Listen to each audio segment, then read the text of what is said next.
शनीला साहिबा, very warm welcome to the programme.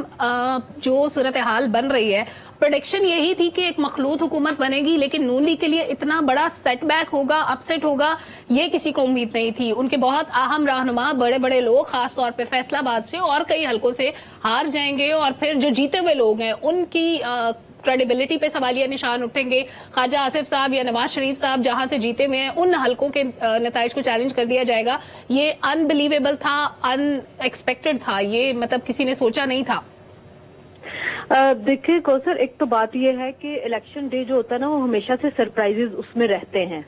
उसको कभी भी जो सरप्राइज का एलिमेंट होता है ना, उसको आप नहीं निकाल सकते हैं।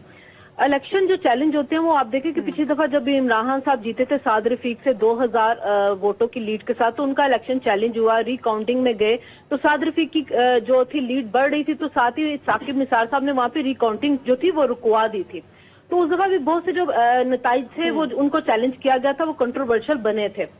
2018 में देखें और 2024 में देखें, आपको एक तरह का पैटर्न नजर आ रहा है कि रात को मीडिया अचानक ही 2-3% के ऊपर जो है वो नताइज देना शुरू कर देता है, एक हाइप क्रिएट होती है, उसके बाद इलेक्शन प्रोसेस स्लो हो जाता है। 2018 में आपको याद होगा कि इलेक्शन कमीशन ने रात 2 बजे पहला ऑफिशियल रिजल्ट अनाउंस किया था और मीडिया ने 2-3% चला के 5-6 घंटे की ब्रेक ले ली थी।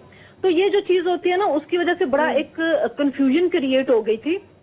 अगर धांधली होती है तो देखिए, साद रफीक भी ना हारते, फिर आपकी सायरा अफजल तारर भी ना हारती, राना सनाउल्लाह भी ना हारते, आबिद अल शेर ना हारते, मोहसिन रांझा ना हारते, बरजीत ताहिर ना हारते और उधर से नवाशी मानसेरा से ना हारते। तो हमें चाहिए ये कि हम इन नताइज जिसने चैलेंज किए वो जरूर चैलेंज करें, वो कोर्ट के अंदर जाएं, जिसके पास जो सबूत है वो दे। हमने 2013 में भी देखा था, किसी तरह हाइप क्रिएट की गई, फिर उसके बाद जुडिशियल कमीशन बना, लोगों को कहा सबूत लेके आए, तो सबूत नहीं थे, बल्कि जो कुछ मीडिया के लोग जो कहते रहे थे कि धांधली, जब उनसे पूछा गया तो उन्होंने कहा नहीं वो हमें बलोचिस्तान में कुछ इरेगुलरिटीज नजर आई थी, हमने उस पर बात की। तो बेहतर ये कि ये अदालतों पे फैसले छोड़ दें। आजाद के जो जीते हैं उनको मैंडेट मिला है, उसका एहतराम होना चाहिए, नवाज लीग को मिला है, पीपल्स पार्टी को मिला, सबको होना चाहिए। लेकिन ये ऐसा मुनकसिम मैंडेट है कि जिसके अंदर कोई भी पार्टी इस पोजीशन में नहीं है कि वो अकेले हुकूमत बना सके। ना पीटीआई बना सकती है, ना नवाज लीग बना सकती है, ना पीपल्स पार्टी।